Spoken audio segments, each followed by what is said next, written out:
Continuamos con este bloque que busca apuntar a destacar los mayores alcances de la innovación que está ocurriendo en Chile y que busca exportarse hacia el mundo. Y a continuación vamos a presentar a otro académico, en este caso César Sáenz Navarrete. Es investigador y académico de la Pontificia Universidad Católica de Chile y trajo su barra pop aquí en la tercera línea. Eso está muy bien, todo científico necesita una barra pop. Postdoc de la Universidad de Edimburgo y profesor del Centro de Energía de la Universidad Católica, es especialista en valoración de residuos, bioenergía y procesos de descontaminación. Es decir, innovación. Oye, pero de nuevo, César, yo digo ahora y ahí tú entras, pero bueno, es que hay gente que se ataranta, ya lo vimos hoy día en la mañana. César tiene una gran iniciativa, por eso entró antes de tiempo y te dejo el escenario para que hagas tu Muchas gracias, muchas gracias.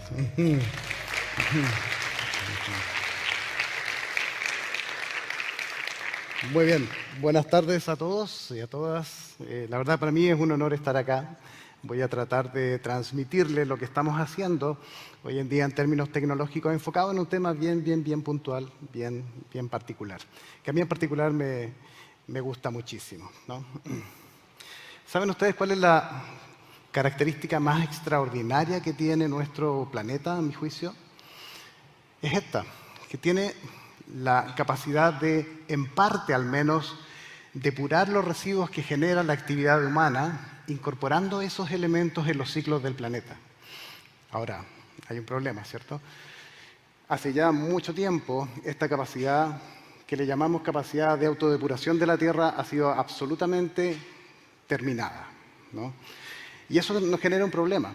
Es un problema grave, inclusive, que podría comprometer la subsistencia de la humanidad en el planeta. ¿Qué hemos hecho para subsanar este tema, para balancear este desbalance? En términos tecnológicos, hemos, por supuesto, desarrollado nuevos procesos más eficientes y efectivos. Hemos también enfrentado el desarrollo de ciudades inteligentes, obviamente, que mejoren la gestión de sus recursos y sus residuos. Por el lado de allá, hemos desarrollado tecnologías para abatir contaminantes, para tratar residuos líquidos, para valorizar residuos sólidos. Sin embargo, esto pareciera ser insuficiente. Requerimos entonces un cambio de conciencia radical o fundamental de la humanidad para que podamos avanzar hacia un futuro, como dicen el eslogan, sin límite real, ¿no? La minería chilena sabemos que es la principal actividad económica del país. Ciertamente, si uno se imagina la minería del futuro, ve una minería altamente tecnificada y con sus procesos, en general, cada vez más sustentables, ¿no? Estamos hablando no de una minería sustentable por el error del concepto, sino una minería que contiene procesos que son cada vez más sustentables. Un mundo sostenible necesitará cobre y litio, dice ahí. Ciertamente, hay una transición hacia una matriz energética distinta que va a posicionar al país en términos que todavía no podemos imaginarnos. De hecho, los mercados internacionales indican que cobre y litio van a ser fundamentales. Sin embargo, nos van a exigir cada vez más que su explotación sea sostenible. ¿Qué significa eso? Más sostenible. ¿Qué significa eso? Significa que debemos explotar los recursos de cobre y litio con menor huella de carbono. Debemos explotar los recursos de cobre y litio respetando los ecosistemas y, por supuesto, respetando a las personas. Vamos a ver qué pasa. Ahí sí. El concepto de minería verde partió en Finlandia hace algún tiempo y quería destacar justamente eso. No una minería sustentable por el error de concepto, sino una minería que se enfocara en desarrollar procesos que son cada vez más sustentables en sí. En ese caso, los conceptos asociados que caracterizan el concepto de minería sustentable son los que tenemos acá. Producción con bajas emisiones y adaptación al cambio climático. Producción con una mínima generación de residuos y en el marco de una economía circular. Protección de la biodiversidad de los ecosistemas donde está operando. Emplear eficientemente el agua del proceso. Emplear eficientemente la energía y utilizar energías renovables. Impulsar finalmente el desarrollo de encadenamiento productivo, ¿no? En ese punto, La minería chilena tiene una oportunidad extraordinaria, ya que tiene la posibilidad de poder llegar a cumplir varios de los objetivos de desarrollo sostenible, ¿no? En ese sentido, y si vamos un poquito hacia el futuro, ¿no sería interesante poder ver en los encabezados, ¿cierto?, de los titulares de los diferentes medios de comunicación noticias como esta? Por ejemplo, la minería del litio en Chile genera agua dulce como resultado del proceso de concentración de salmueras. Actualmente el litio está en salmueras, en los desiertos, y hay tremendas piscinas de evaporación de agua que concentran justamente esos iones para separar después el litio. ¿No sería interesante que pudiéramos separar el agua y recuperarla? Camiones mineros operan con hidrógeno verde producido en las propias faenas mineras chilenas, y eso ya se está viendo. De a poco se está introduciendo el hidrógeno verde con una pequeña dificultad, el almacenamiento de hidrógeno, ¿no? Otro encabezado del futuro podría ser: la minería chilena finalizó la inertización de todos sus suelos contaminados con hidrocarburos empleando bioremediación. Suelos contaminados que pasan a ser pasivos ambientales, que están ahí como residuos peligrosos. ¿Qué pasaría si los pudiéramos bioremediar y transformarlos en residuos que ya no son peligrosos? Actividades mineras chilenas emplean luz, fotones, ¿cierto?, agua atmosférica y nitrógeno del aire para generar amoníaco. Como portador de hidrógeno, sería interesante. Resolvemos el problema del almacenamiento de hidrógeno usando un portador de hidrógeno, que puede ser amoníaco, que puede ser urea o muchos otros compuestos. La minería chilena finaliza la vitrificación superficial de sus relaves, evitando los efectos del polvo y la oxidación de metales. Problemas característicos de este tipo de acopio de residuos mineros. La minería chilena reemplaza sus reactivos de flotación espumosas, altamente contaminantes, por sustancias húmicas, sustancias naturales, que pueden ser generadas en procesos de compostaje y digestión anaeróbica de residuos. Sería muy interesante si en el futuro pudiéramos leer que se instala la primera biorefinería para producir biodiesel, para flotas mineras basadas en microalgas cultivadas con agua de la atmósfera, para no impactar ese recurso. Sería interesante poder ver encabezados cómo las faenas mineras instalan nuevas granjas de agua extraídas de la atmósfera para sus procesos de concentración de minerales. Ya estamos avanzando hacia allá. Tenemos un futuro interesante. En los siguientes minutos les voy a comentar brevemente 3 tecnologías que hemos desarrollado con mi grupo de investigación y desarrollo de la Pontificia Universidad Católica de Chile, enfocados justamente en aportar a este concepto de minería verde, ¿no? Esa es la idea. Esta protección, esta innovación, se trata de sustituir o reemplazar los reactivos del proceso de flotación de minerales, ya les voy a comentar dónde va exactamente, por sustancias húmicas, compuestos naturales que se encuentran en el suelo, que se pueden obtener de un proceso de compostaje o de un sistema de digestión anaeróbica del fertilizante generado. El proceso de flotación de minerales sulfurados se encuentra en la primera línea, en la etapa que está destacada, para minerales sulfurados. Obviamente hay otra línea de procesos mineros que es para minerales oxidados, que es la que está ahí abajito. Sin embargo, en el proceso de flotación lo que busco es dividir el mineral que extraigo de la mina finamente y cambiar la estructura superficial de esa partícula para que las burbujas que ascienden en esa celda de flotación, en ese equipo de flotación, puedan ser adheridas y arrastradas hacia la superficie selectivamente, de modo que el mineral de cobre se concentre en la espuma del sistema de flotación y en la parte de abajo quede el resto que no tiene el mineral de interés o el cobre. Ese mineral de interés, por supuesto, es recuperado y procesado, como indica acá, a través de secado, fundición, moldeo y electrorefinación. Pero el relave es conducido finalmente a los tranques y nos ocasiona otro inconveniente. En este caso, las ventajas del uso de sustancias húmicas como reactivos de flotación permite, primero, valorizar un residuo, materia orgánica. Segundo, la producción de reactivos de origen natural, que no tienen problemas con el medio ambiente.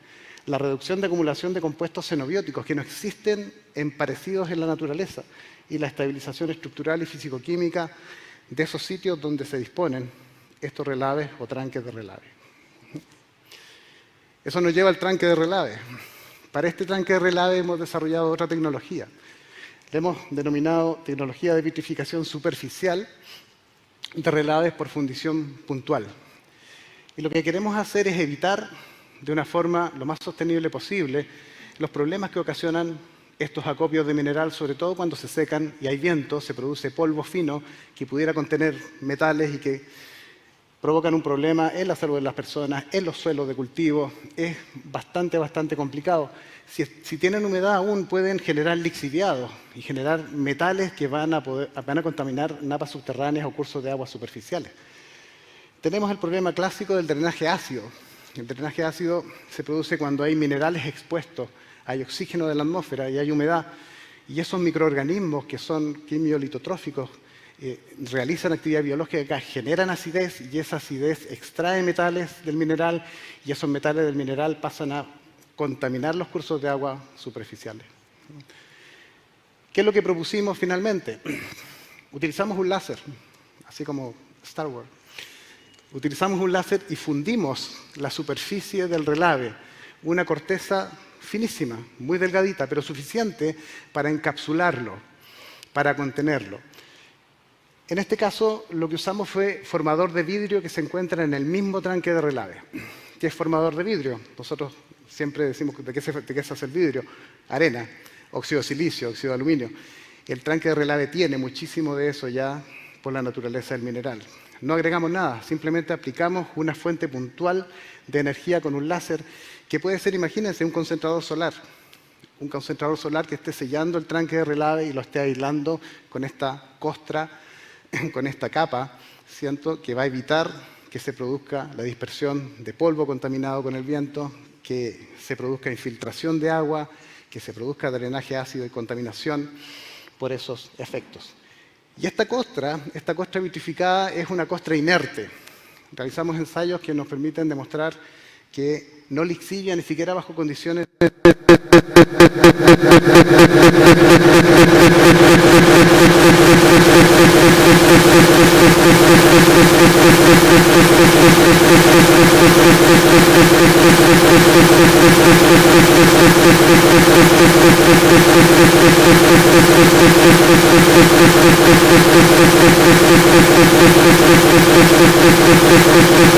La tecnología que les quiero comentar es una tecnología que usa luz.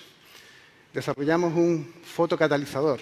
Significa un catalizador, una sustancia que no participa de la reacción, pero que permite o facilita que se produzca alguna reacción. ¿Por qué fotocatalizador? Porque necesita luz de algún tipo, ¿no?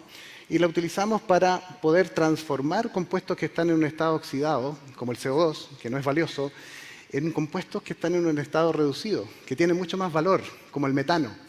Es decir, podríamos transformar dióxido de carbono en combustible. Lo que hicimos fue ocupar dióxido de titanio, que es una partícula, usamos nanopartículas de dióxido de titanio, que es ampliamente usada y estudiada porque reacciona con la luz ultravioleta, permitiendo justamente este tipo de interacciones. Okay. Se ha usado antes, sí, pero para oxidar, no para reducir, ¿no? Así que es bien interesante la combinación que se hizo con nanopartículas de dióxido de titanio y nanopartículas de óxido de cobre. Y el óxido de cobre tiene una característica particular porque también es fotosensible, pero es fotosensible a un rango visible de luz. Entonces abarcamos un rango ultravioleta y un rango visible que nos permite aprovechar los fotones, la luz del sol, por ejemplo, para reducir compuestos oxidados de poco valor y transformarlos en compuestos reducidos de un valor mayor. En términos más específicos, estas partículas de dióxido de titanio estaban formando una red, estaban formando una superficie cubierta por una red de nanoalambres de óxido de cobre. Y esa estructura estabilizaba el óxido de cobre y evitaba que se oxide en ese proceso, generando, por supuesto, la capacidad de tomar un electrón que puede venir de otro lado, de un compuesto químico o de energía eléctrica, y colocarlo justamente en ese compuesto para transformarlo en algo más. ¿Qué se puede hacer con esto? Si usamos nitrato, por ejemplo, o compuestos que pueden provenir del nitrógeno del aire, por ejemplo, nitratos, y los procesamos con este fotocatalizador en presencia de CO2, podemos generar urea. Y urea es un fertilizante que nos hace mucha falta, pero además también es un portador de hidrógeno. Si usamos CO2, podemos generar cualquier combustible, inclusive podemos generar amoníaco. Lo que hicimos finalmente fue desarrollar este fotocatalizador con un vidrio conductor transparente, unas películas de nanopartículas de dióxido de titanio, una red de nanoalambres de óxido de cobre, un sistema conductor que le aporta electrones y que permite la transformación de estas moléculas en algo más valioso. Ahora, suena cool, ¿cierto? Y la verdad que estamos muy contentos, hay que seguir avanzando en esto. Esto se acerca mucho a lo que es un proceso de fotosíntesis artificial. Estamos tomando luz solar, estamos tomando CO2 y estamos produciendo algún hidrocarburo. ¿Es cool o no es cool? Sí, la verdad que sí. Pero uno dice, ¿qué estamos haciendo? ¡Qué genial! Lo que estamos haciendo en realidad es emulando lo que ha hecho la naturaleza desde siempre, que ha tomado, por supuesto, los residuos que generan algunos organismos y los está usando como fuente de carbono y energía de otros organismos, en un ciclo perfecto, en un ciclo virtuoso, es lo que le llamamos comúnmente economía circular. Muchas gracias.